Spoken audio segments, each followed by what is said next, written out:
exodus, the long-standing Saudi-Iran rivalry, the role and relevance of the OIC in uniting the Muslim world, the possibility of a nuclear arms race in the Middle East, forging of new alliances, as well as the most recent and rather unique challenge of the coronavirus pandemic. All of these issues contribute to the evolving situation in the Middle East.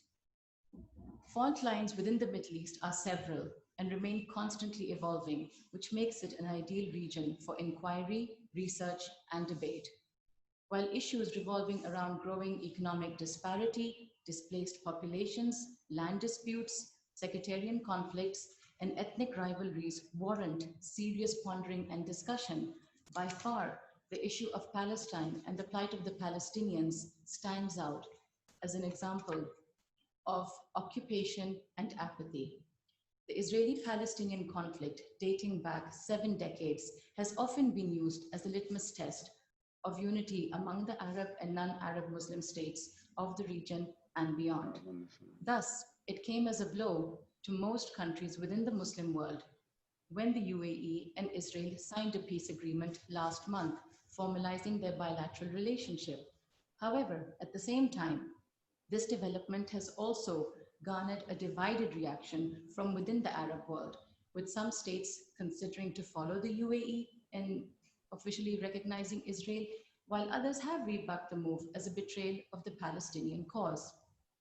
Now, in these trying times, this development has once again highlighted that the Middle East remains in a continuous state of political insecurity, which is both internal and external in nature.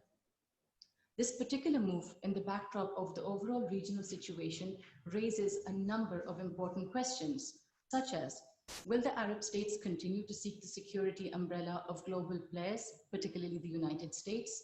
Will other Muslim countries follow the UAE in recognizing Israel? Will Israel continue to annex Palestinian territories despite agreeing to suspend this action in its accord with the UAE? How will the upcoming US elections feature in the Middle Eastern politics? And lastly, what role should the OIC play in light of these recent developments?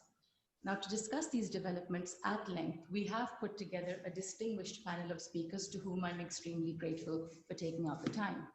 But before we begin, I would like to invite the Director General, Institute of Strategic Studies, Ambassador Aizaz Ahmed Chaudhry, for his welcome remarks.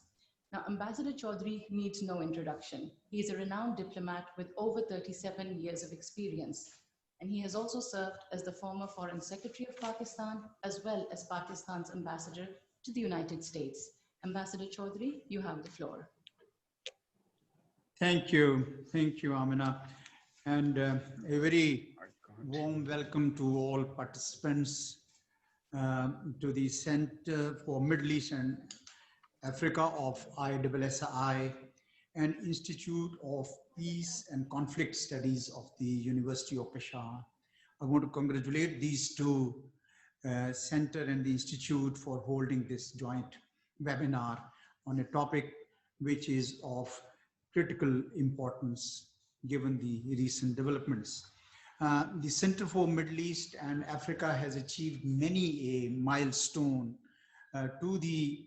in the very short time in which this center has been created. I want to congratulate its director Amina Khan and her team Fatima Raza, Arhama and Adiba for this accomplishment. May I warmly welcome Ambassador Javed Hafiz, my senior in the Foreign Service of Pakistan. I'm proud of the fact that he's one of the few diplomats who have upkept their knowledge of Arabic. He has served in the region and knows it more than anyone else. Pleasure to have him in this webinar. Other speakers, Dr. Farajan, Dr. Sayyid Kandil Abbas, and Fatima Raza, thank you also for agreeing to join us. And of course, Hussain Shahid Sohrawardi Sahib. Let me share briefly my own thoughts. In the first 2 decades of the present century, no region has been affected more than the Middle East. I can think of 4 dynamics. First came the aftermath of 9/11 when Iraq was invaded. Then came the so-called Arab Spring, which soon transformed into regime change agenda. And country after country got destabilized, particularly Syria and Libya. The tensions between Iran and Saudi Arabia, particularly manifested in the Yemen civil war, have also added to the woes of the region. And now the Palestinian crisis has taken a new dimension as there is a rethink in some of the Arab countries about Israel. All this has obvious implications for Pakistan and the region. The region has suffered from terrorism and extremism. It made modest successes. However, terrorism has not yet been fully conquered. With political instability, terrorists like Al-Qaeda and others will find more space. Second, economies suffer when the region is politically unstable, more so in the wake of COVID-19, where the world economy as a whole has shrunk. Third, unity of the Muslim world or Ummah has been marred by intra-regional conflicts. And fourth, the plight of the Kashmiris, Palestinians, and other people under foreign occupation has fewer sympathizers. That should reflect heavy and weigh heavy on the collective conscience of the region. So it's an interesting discussion. I mean, I just pointed out a number of factors. So we look forward to hearing the worthy speakers today. Back to you, Amina. Thank you so much. So let us begin today's interaction with a presentation from Fatma Raza, who is a research associate at the Center for Middle East and Africa. Fatma, you have the floor. Thank you. Ladies and gentlemen, Assalamu alaikum and good morning. While we've gathered here today to discuss the evolving situation in the Middle East, I would particularly like to focus on the recent UAE-Israel rapprochement in my presentation. As we're all aware, that on August 13th this year, Israel and United Arab Emirates signed a peace agreement brokered by the US administration, which is called the Abraham Accord. Now, what is this accord? US President Donald Trump announced that this pact for normalization of ties between the two countries will ensure bilateral cooperation through investment, tourism, direct flights, security, telecommunication, technology, energy, healthcare, culture, and environment. This makes UAE the first Gulf state and the third Arab country to develop normal diplomatic relations with Israel. The suspension of further annexation of Palestinian territories by Israel has been propped up by the UAE officials as a major feature of this agreement. However, it is important to note that Prime Minister Netanyahu said only a few days after signing this agreement that this annexation is not completely off the table. Question arises here that why this peace deal? Before we move on to the several reasons for this agreement, it is important to note that this deal is merely a formalization of secret linkages that have already existed for quite some time between the two countries. For instance, back in 2018, the Israel's Minister for Culture and Sports had visited Abu Dhabi in the first unprecedented Israeli state visit to the Emirates. And the two sides have also had technological transfers and security relations with each other. But I would now move to the first reason. The first reason of signing this peace deal can be that the UAE seeks a security cover of the United States and that of a powerful regional state like the Israel due to its apprehension of the Iranian regional ambitions. Thus, the deal seems to be more about limiting Iran's regional foothold than it is about the cause of Palestine, but it can also be perceived as fulfilling both purposes simultaneously. The second reason could be President Trump's bid for re-election. President Trump's handling of the coronavirus pandemic at home and his maximum pressure campaign to bend Iran have fallen flat, which could jeopardize his re-election bid to the Oval Office. And this agreement, and the signing of this agreement would definitely help change his approval ratings. Another reason could be that the deal also comes as a boon to Prime Minister Netanyahu, who is dealing with corruption charges and a shaky coalition government at home, while his country has seen 3 inconclusive elections this year already. The deal may have been forged in hope of resolving the long-standing Palestinian conflict and bringing peace to the region, but there still are concerning reports emanating from the Gaza Strip and the West Bank, which are quite hard to ignore. And predictably, this move has also garnered a severe backlash from several Muslim countries, particularly Iran and Turkey. What is Pakistan's stance? Pakistan has an abiding commitment to the full realization of the legitimate rights of the Palestinian people, including their right to self-determination. And Pakistan's approach will be guided by our evaluation of how these Palestinian rights and aspirations are upheld and how regional peace, security, and stability are preserved. Now, whether this deal can make this happen is something only time will tell. Thank you. Thank you, Fatma. Now, our next speaker is Dr. Hussain Shahid Suharwardi, who's the former chairman of the Department of International Relations, University of Peshawar, and he's also currently the director of the Institute of Peace and Conflict Studies, University of Peshawar. Dr. Suharwardi has a PhD from the University of Edinburgh, Scotland. Dr. Suharwardi, you have the floor.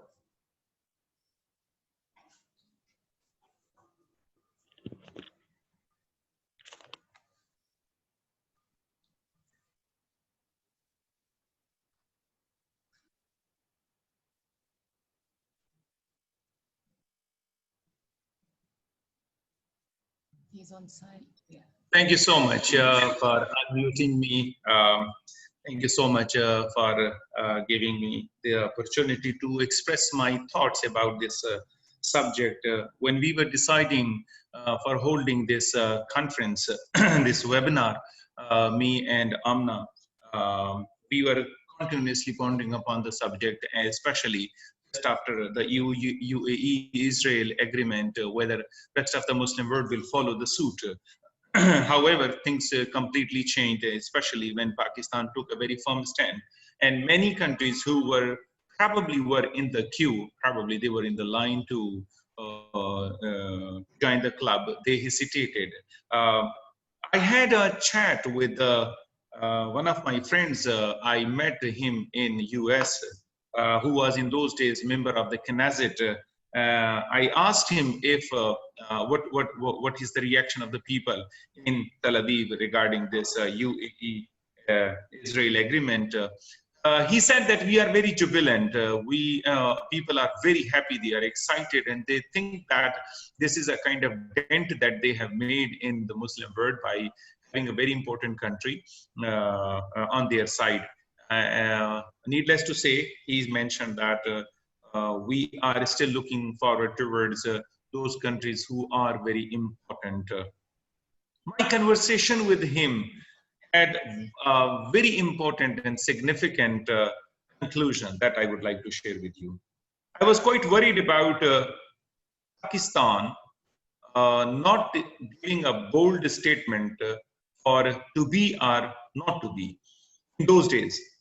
And the conclusion that I drew from this conversation with the man sitting in Tel Aviv, I realized that even if out of 57 Muslim countries, 56 join the club and they accept Israel, hypothetically speaking, if they join the club and they recognize Israel, Israel would still be looking towards Pakistan.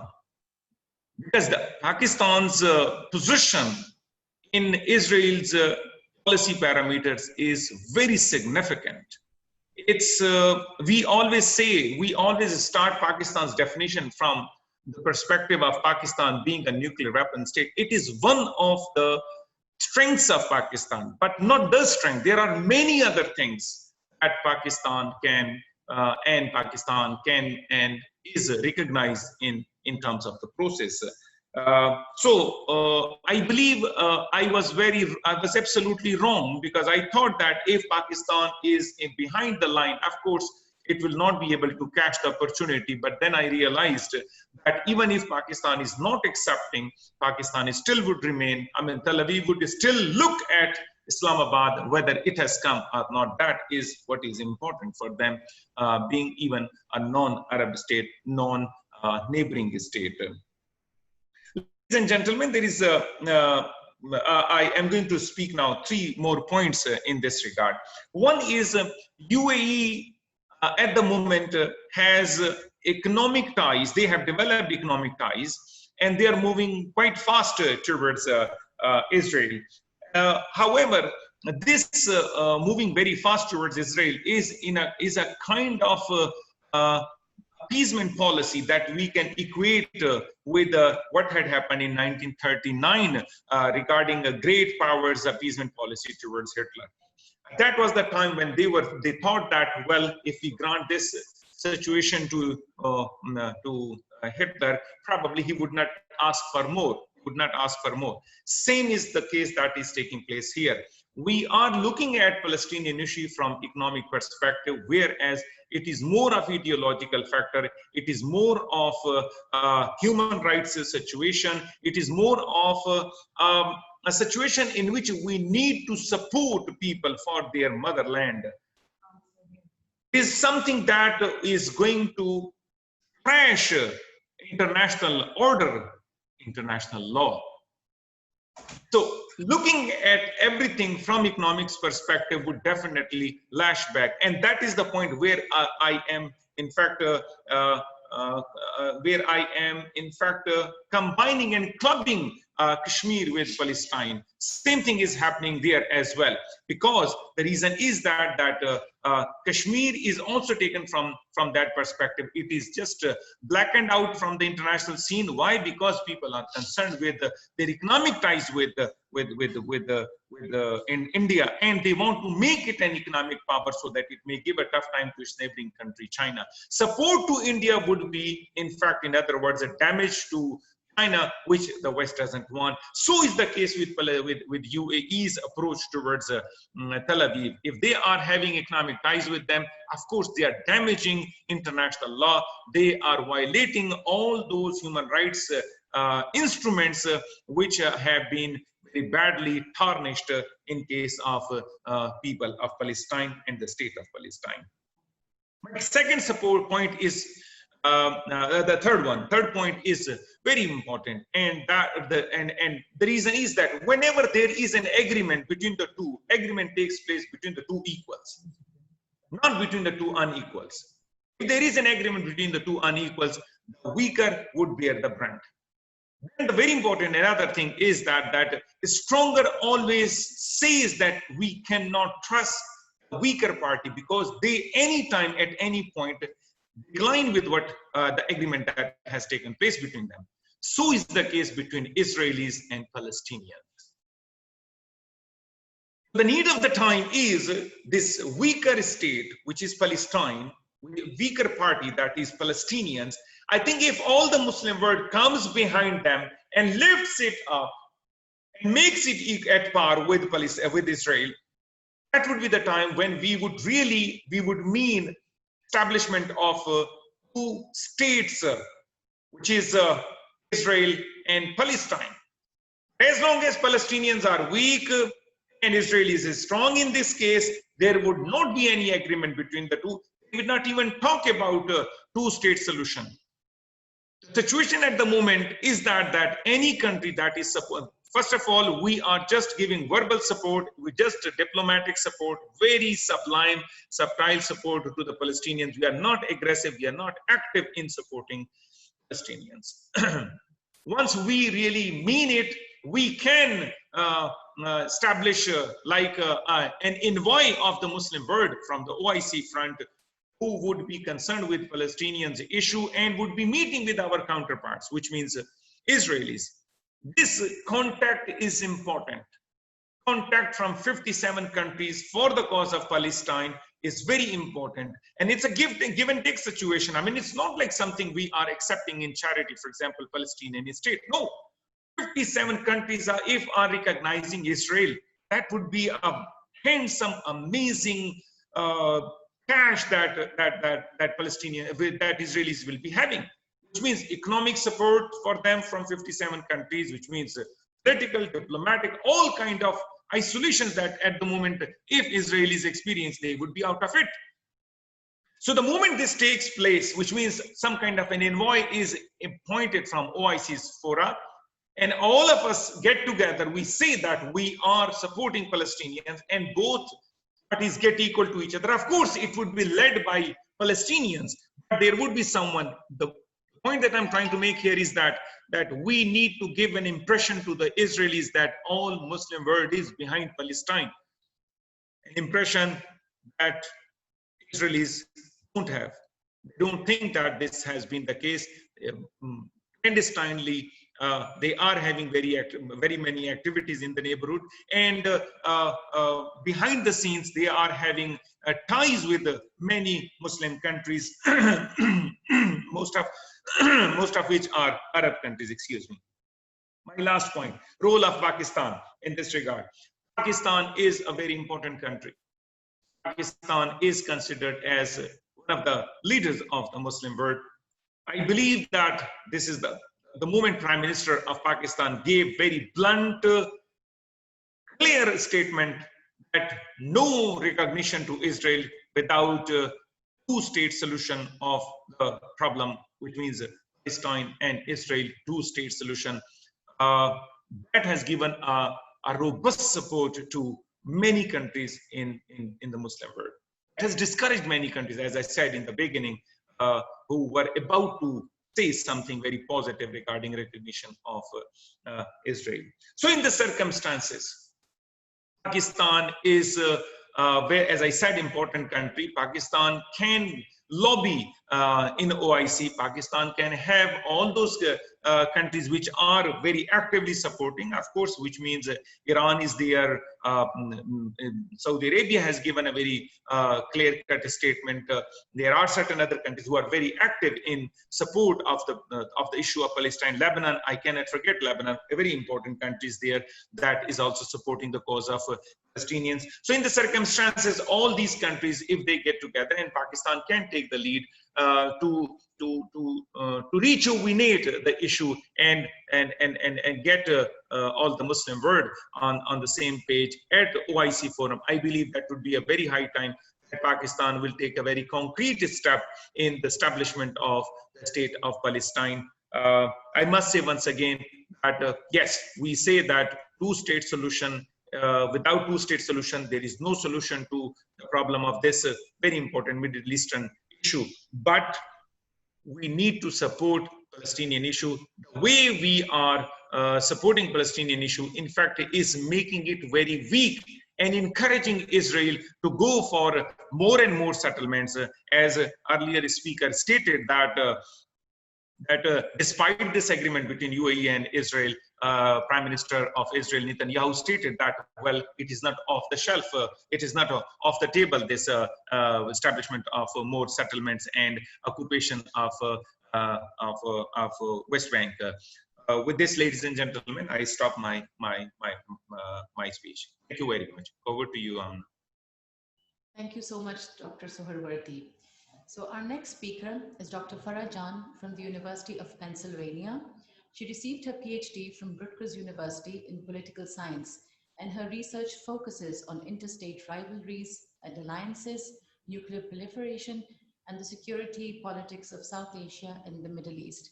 I would like to thank her for coming at such an odd time, because she's currently in the States, but we're very grateful that you've joined us, and over to you. Thank you, Amna.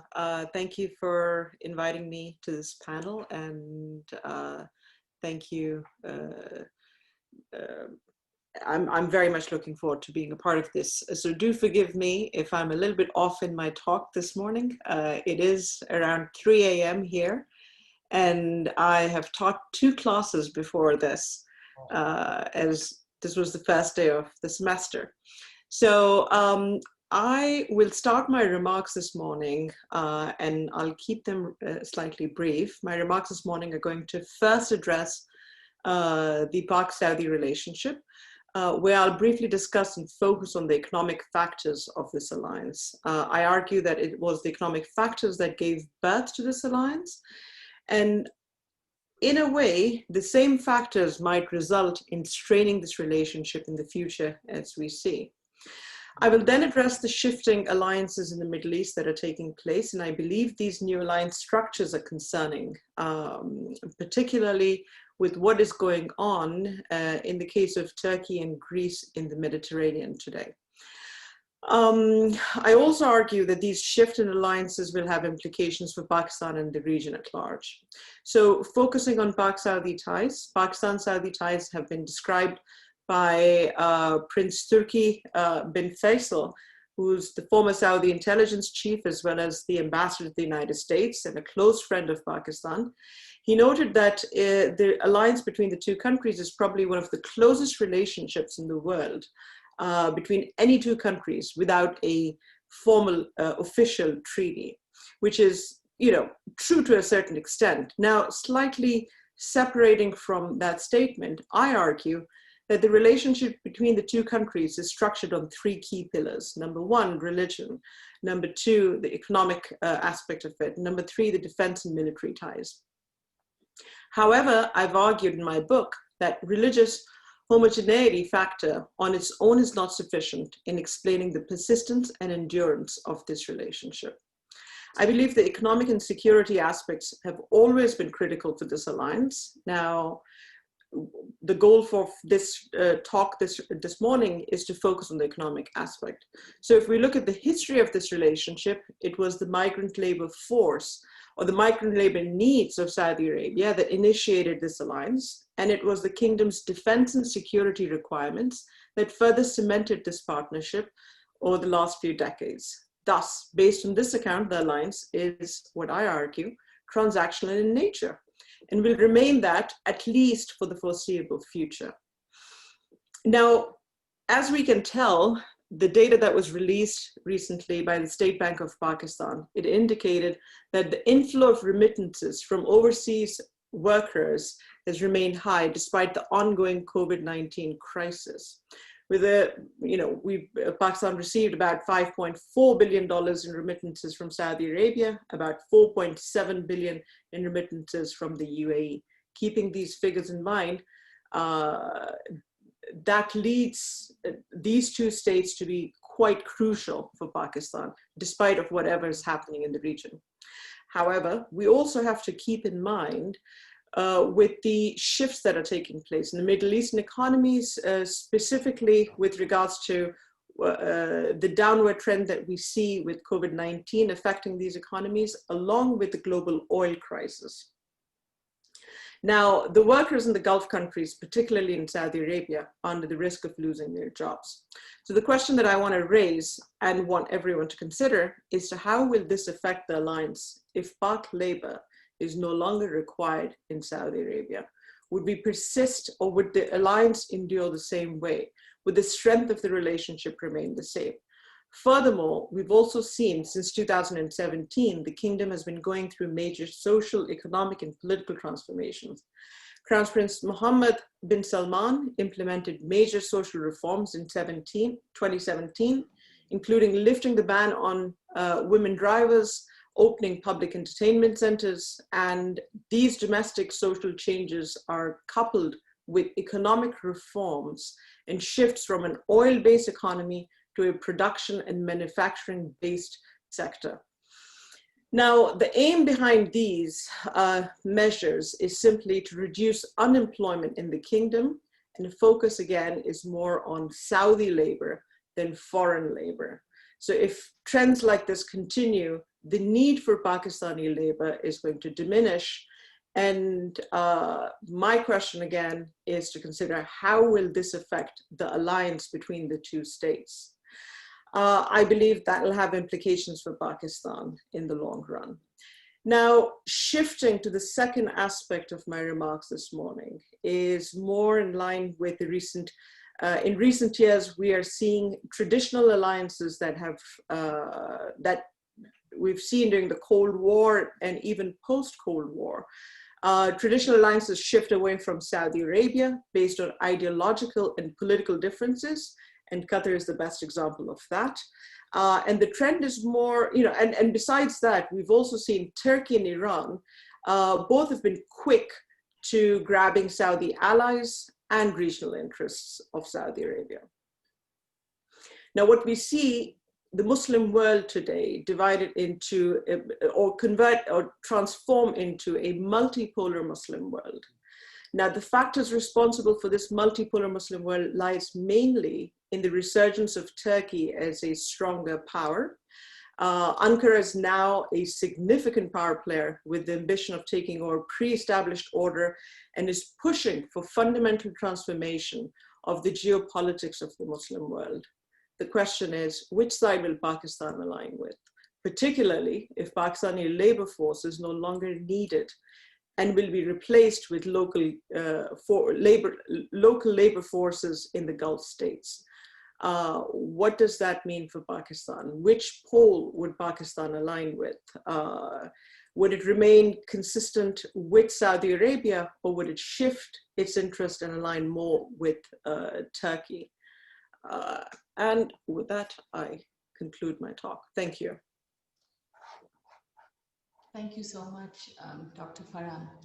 Now, our next speaker is Ambassador Javed Hafiz. Ambassador Hafiz has served as Pakistan's ambassador to Tajikistan, Myanmar, Greece, and Oman. He has also served in various Arab countries and has vast experience of the Middle East.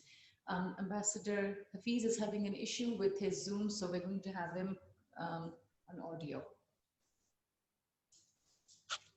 Can you hear us, Ambassador Hafiz? Yes, not very clearly, but should I go ahead now? Yes, please go ahead. Well, thank you very much, everybody. I think it's my lack of expertise of digital technology that I could only see your pleasant faces, but could not hear the voice at all. My audio was not functioning. Although my smartphone is pretty new. So the problem was with myself and not with my phone. But now coming to the topic, and first of all, let me say that I've not heard any of the speakers at all.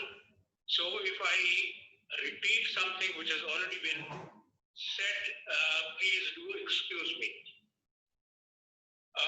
The concept paper says that Middle East, due to its strategic location and due to rich energy resources, it has been at the hub of international interaction as well as the rivalries. Now, Middle East has also been dubbed as an area which has been in turmoil for a long time, particularly since the rebellions of started in 2011. Now, outside intervention, we see that has increased in the Middle East. First, it was just, one thought that it was a competition for influence between two powers, that is Saudi Arabia and Iran in the region. But now lately, Turkey, which was there in Syria already in a minor way, has joined in Libya in a major way. So the conflict zones in the region are increasing instead of shrinking. Till recently, one thought that peace in Yemen could be the key to the overall peace in Middle East, in the sense that it could be expanded to other areas like Syria. But now that does not seem likely. Now, during the current financial year, the financial situation in the Arab countries has been quite tight. I'll come to that a little bit later.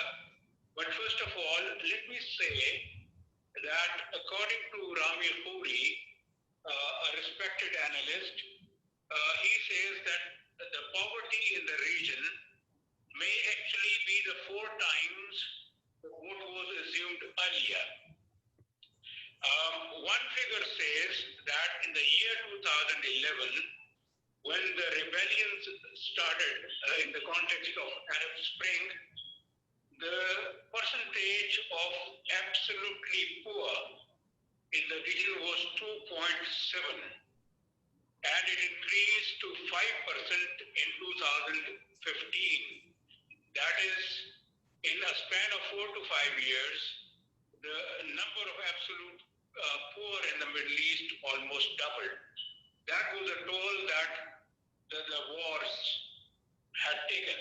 Now, coming to the current financial year, the situation has been particularly bad because of the low oil prices, because of coronavirus, and continued wars. This has resulted, for example, there was earlier on, about a couple of years ago, there was 5% VAT in Saudi Arabia, which has now been increased to 15%. Saudi Arabia has also a huge budget deficit this year. Now, coming to inter-Arab cooperation, we see it declining. Arab League and GCC are almost dysfunctional. And Israeli analysts said recently, Arabism, and I quote him, Arabism is dead, unquote. The continued Iranian threat has facilitated Israel-UAE full-fledged cooperation. And the last thing what we see today is, my last point, is that the thinking of Arab leaders and the Arab people is quite divergent, particularly when it comes to Palestine and relationship with Israel. And last but not the least, I've just read yesterday that Prince Fahd bin Turki bin Abdulaziz, who was leading the combined Saudi Arabia-UAE forces in Yemen, has been removed from his post on charges of corruption, which indicates that things are not as rosy from the Saudi point of view in Yemen. Now, coming to the impact of all this on the region, particularly from the Pakistani point of view, earlier on, two of our close allies or friendly countries, that is Kingdom of Saudi Arabia and Iran, were seen as fiercely competing for influence. Now, since Turkey has also joined, the problem has become more complicated for us. The financial situation in the Middle East has resulted in Indian and Pakistani and Bangladeshi, all foreigners, including Filipinos, has led to their exodus from the Gulf region. Even highly paid professionals have had their wages cut down. Another very serious impact of all this is that most of the Syrian refugees have not been able to send their children to school since 2011. So there is a whole generation of illiterate children coming up in Syria. I feel sorry for that because I've served over there, and Syrians are a very intelligent people who loved education. The evolving situation can enhance Indo-Israeli role in the Gulf, in the sense that there is now a vacuum. Yes, the US is still there. They have their bases, but they've been trying to leave the Middle East since long. But the Middle East has not left US.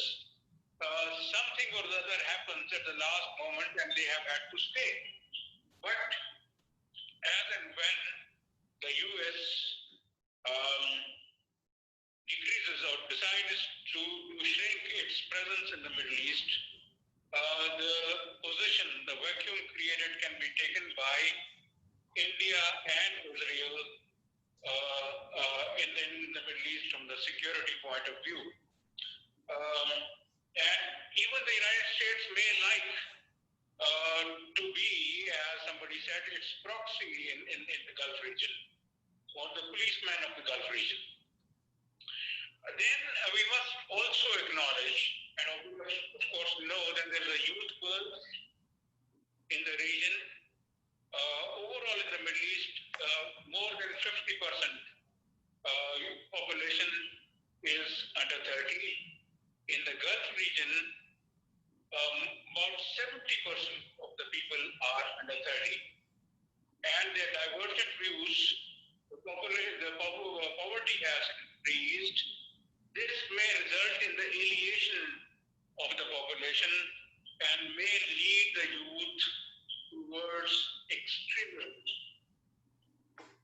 And my last point would be that the reconstruction in Yemen and Syria would take a long time, and it would also be a drain on the GCC member states' budgets.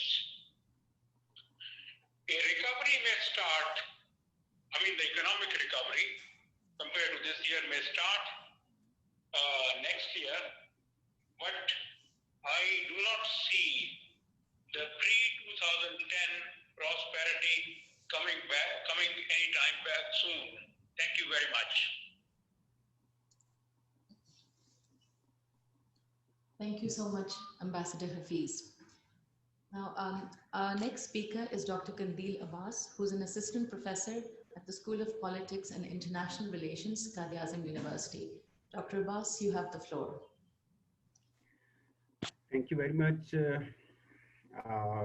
respectable excellencies, honorable colleagues, and dear audience, assalamu alaikum.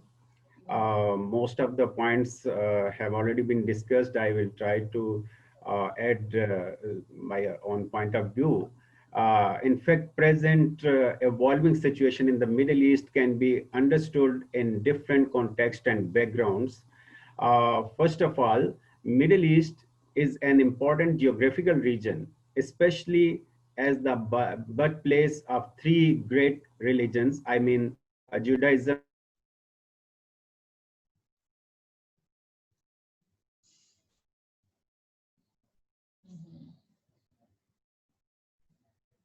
Asia, Africa, and Europe. And thirdly, in contemporary period, its enormous deposits of oil have made the Middle East more important than ever. And similarly, creation of Israel has made this region volatile and explosive. And lastly, I believe that 1979 Islamic Revolution made Iran the center of gravity for this region. So based on these backgrounds, recent Abrahamic agreement between Israel and UAE adds a new layer of complexities to the ongoing conflicts in the region, especially if we consider conflict in Iraq, Syria, Bahrain, Yemen, and Lebanon and Palestine. So that these conflicts are already very critical, but now it has more complexities in the context of Abrahamic agreement. This US-led deal, in fact, will have long-lasting repercussions for peace and security in the Middle East. One of the major objectives of Israel-UAE deal is to bring out Zionist regime from political isolation of more than 7 decades. Israel have been trying to come out from this isolation, and Israel was having support from big powers as well, but still it is looking difficult task because unlike governments of regional states, popular public opinion in the Middle East as well as in all over the Muslim world is anti-Israel public opinion. So nobody can expect that in such anti-Israel public opinion, it will be easy to bring out the Zionist regime from isolation. Moreover, Israel is in search of stronger regional allies that bolster its position against Iran. So, countering Iran could be another objective of UAE-Israel deal, and pursuance of such objectives can seriously endanger regional peace and security in the Middle East. So,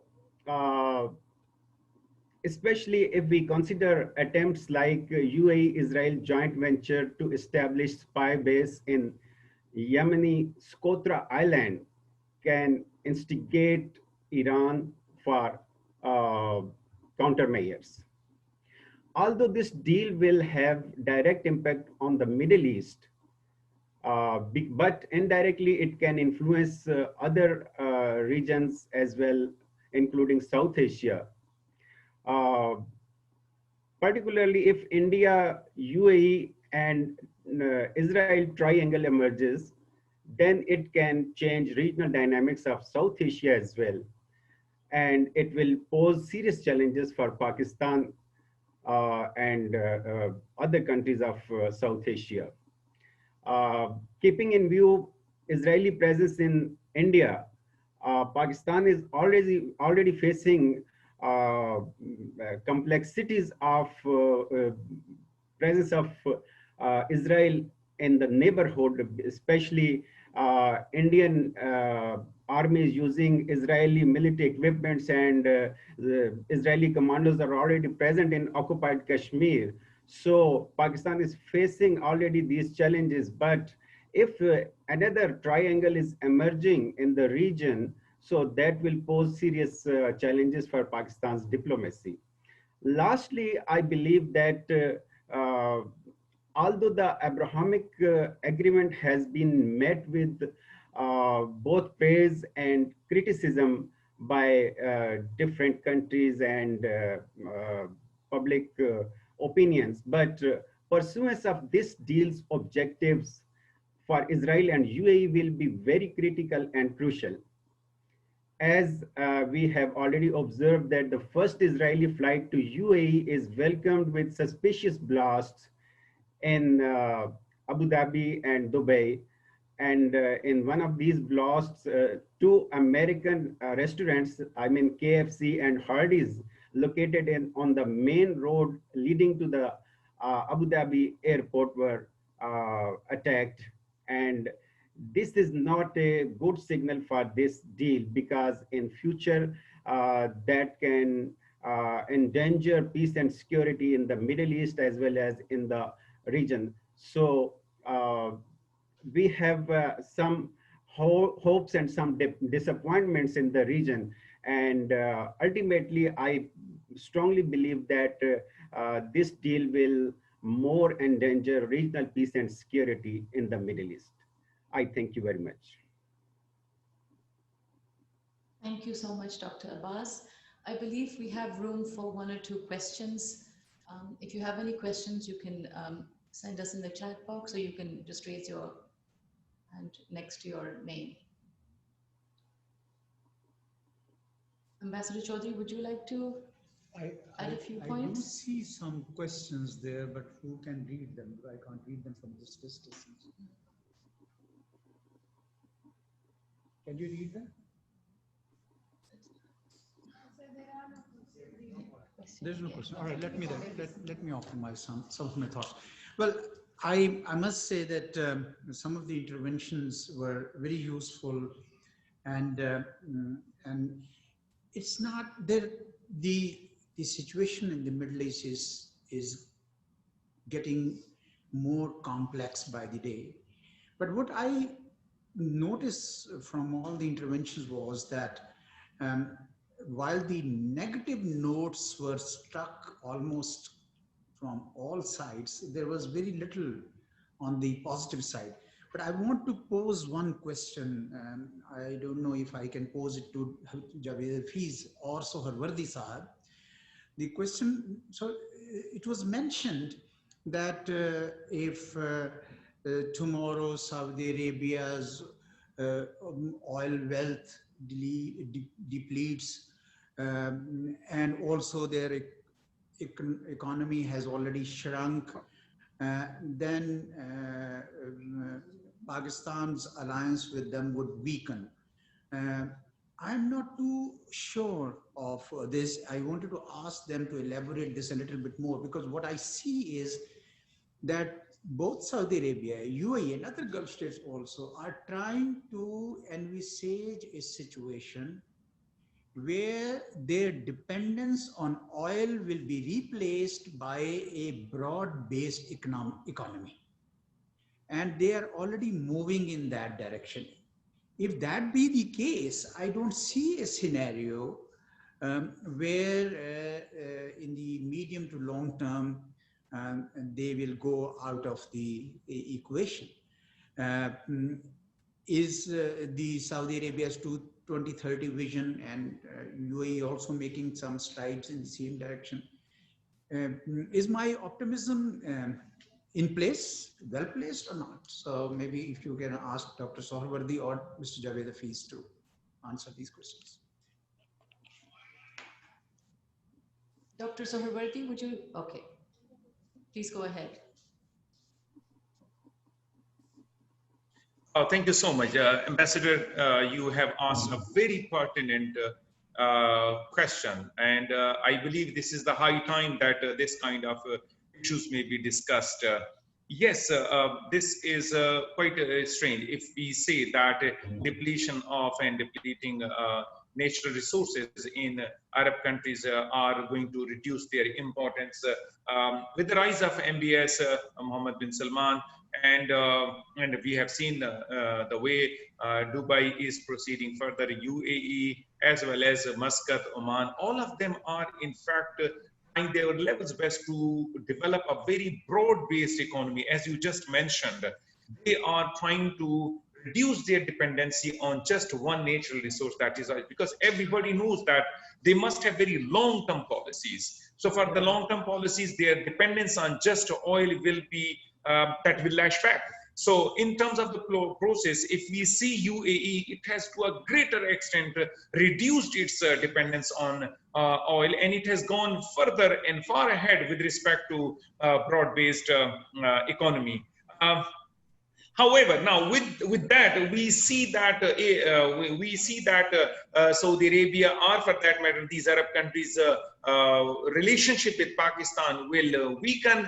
That is not possible. We have very good relations with many countries where we have economic ties with them. We have ideological ties.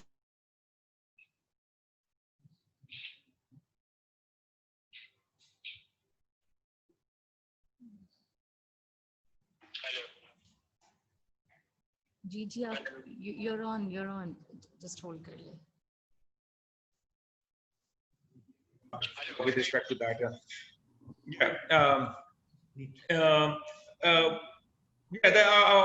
from my side. Okay. Thank you. Yes, there's another question that maybe Ambassador Hafiz could answer. It's from Kazal Said, who has said, should Pakistan recognize Israel? Javed Hafiz, would you like to respond? Yes. My answer would be yes. Pakistan should recognize Israel, provided Israel withdraws to pre-1967 borders and facilitates the establishment of Palestinian state on the evacuated territories in accordance with UN resolutions 25338. But that condition is a must. Israel must withdraw and Pakistan will recognize. Thank you. Okay. I believe we have one or two questions more.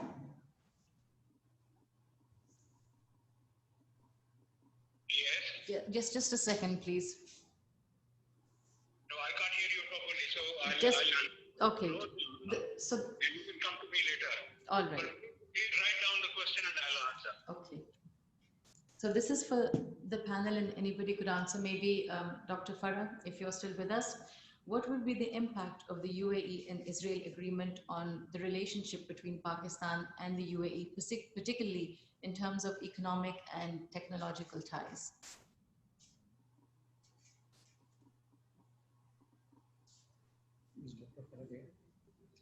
Oh, she's there. She is. Very kind. She needs to unmute. Please unmute. Unmute yourself. Go unmute. Can you hear me now? Yes, we can. Yeah. Okay. Amna, can you repeat your question just one more time? So, sure. Okay. So, what would be the impact of the UAE and Israel agreement on UAE's relationship with Pakistan, particularly focusing on the economic and technological aspect of the relationship? I think we need to wait for a few factors. Number one, the US election in November. If the administration changes, I think we will see a shift, because at the moment, the accord that has been signed, there's this push by Jared Kushner and the factors behind that. If Trump is not re-elected and the Biden administration comes into power, I think we will see the UAE and the Gulf states shift their position more towards Pakistan. And that has been the traditional stance, particularly with Turkey, the resurgence of Turkey that I talked about, and Iran being a threat that the Gulf states face, and that will remain as is. The Biden administration we expect the policies to be similar to how it was during the Obama administration as well. So to answer this question, I think it would be, it depends on all of these factors, and we would have to wait to see what the outcome of November 3rd elections are going to be. If Trump is elected, then it will affect Pakistan's relationship with the UAE. Okay, thank you so much. So I think this brings us to the end of today's discussion. I would just now like to request the Chairman, Board of Governors, ISSI, Ambassador Khalid Mahmood, who has served as Pakistan's former ambassador to Iran, Iraq, China, Saudi Arabia, and Mongolia, as well as Pakistan's former permanent representative to the Organization of Islamic Conference, to give his concluding remarks. Ambassador Khalid, you have the floor. Bismillahirrahmanirrahim. See, we have today discussed a very topical issue, and it's clear from what we have heard from very learned speakers that we are talking of a region which has been in the throes of instability, wars, ethnic divide, religious tensions. In fact, as way back as in 1948, so it has witnessed, 48 war, Arab-Israeli 56 war, 73 war, and then the invasion of Iraq and the Iraq-Kuwait conflict, Iran-Iraq conflict, and ongoing, these crises afflicting Libya, Syria, Yemen, and so on. So in the midst of all this, comes this deal, which we are discussing today between UAE and Israel, brokered by the United States. So I would confine my remarks as a critique of this deal, and not go through all the rest of it, which has been very ably covered by other speakers. First of all, I think to call it a peace deal is, I can't understand that, because the main actor, the Palestinians, are not there. It is like Hamlet play without the Prince of Denmark. So it can't be called a peace deal.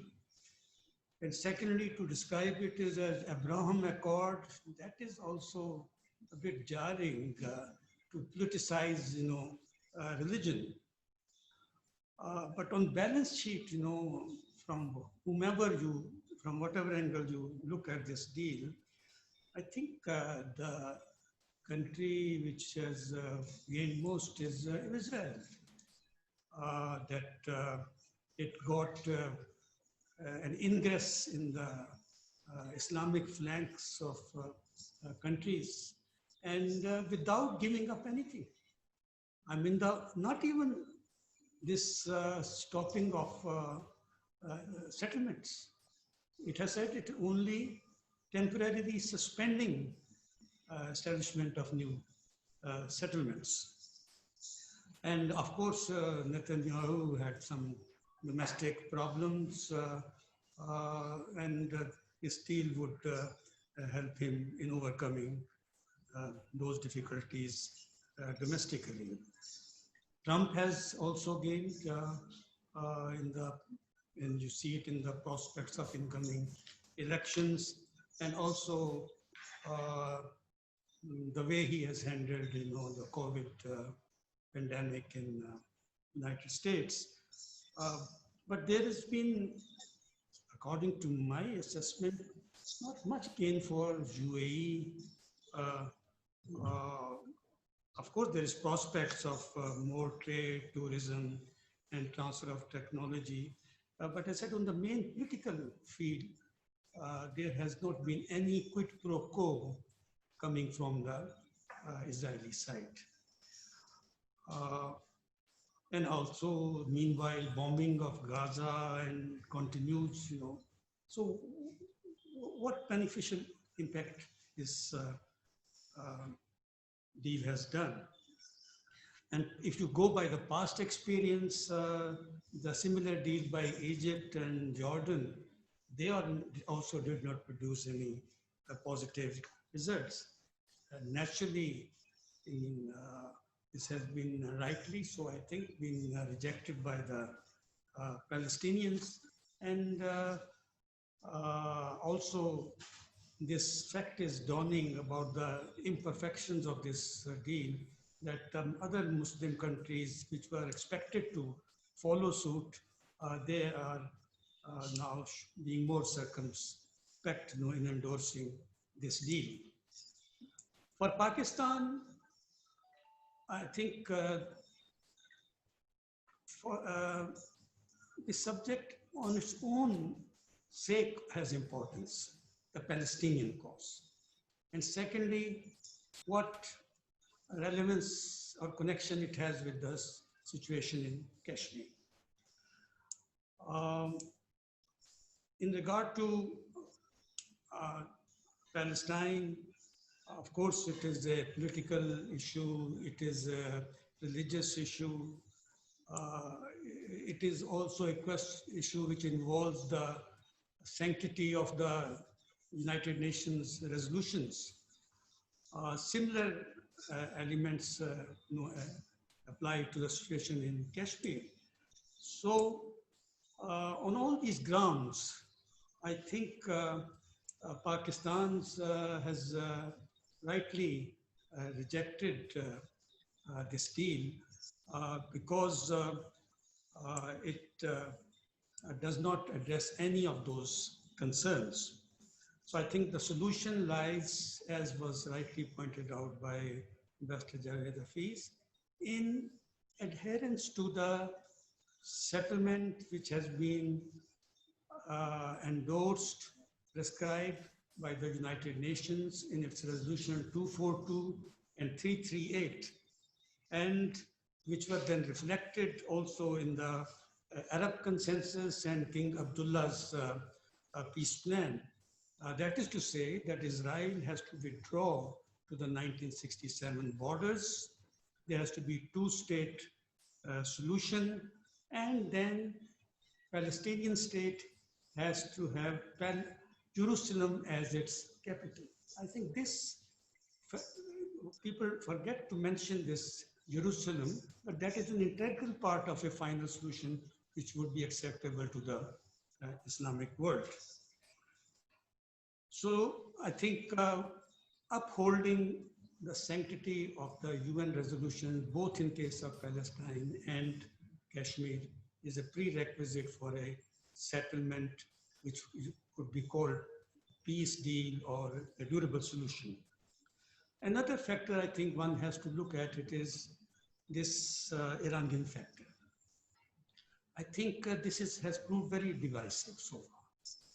And all efforts have to be exerted by friends of both countries to how to bring these two brotherly Islamic countries together. To some people, it looks very difficult, tall order. But one should not forget that there have been times during Shah's time when Iran and Saudi Arabia were on the same wavelength, So it is not written, in stone that these relationships cannot change. So I would like to conclude by saying, again emphasizing the importance of finding a solution which is in accordance with the UN resolutions. Only that could be called a genuine peace deal. Otherwise, I think we are just following, chasing shadows, and turning these half-baked agreements or deals as peace deals. Thank you. Thank you so much, Ambassador Khalid Mahmood, who's made some very pertinent remarks. Well, this brings us to the end of today's discussion. Apart from a few technical glitches, I think it was a very constructive discussion, and I think it's left many questions answered and unanswered at the same time. I'd like to once again express my gratitude to all the speakers, Dr. Suharwardi, Dr. Farah Jan, Ambassador Javed Hafiz, and Dr. Kandil Abbas, as well as all those that participated and attended today's webinar. Thank you so much, and Assalamu alaikum.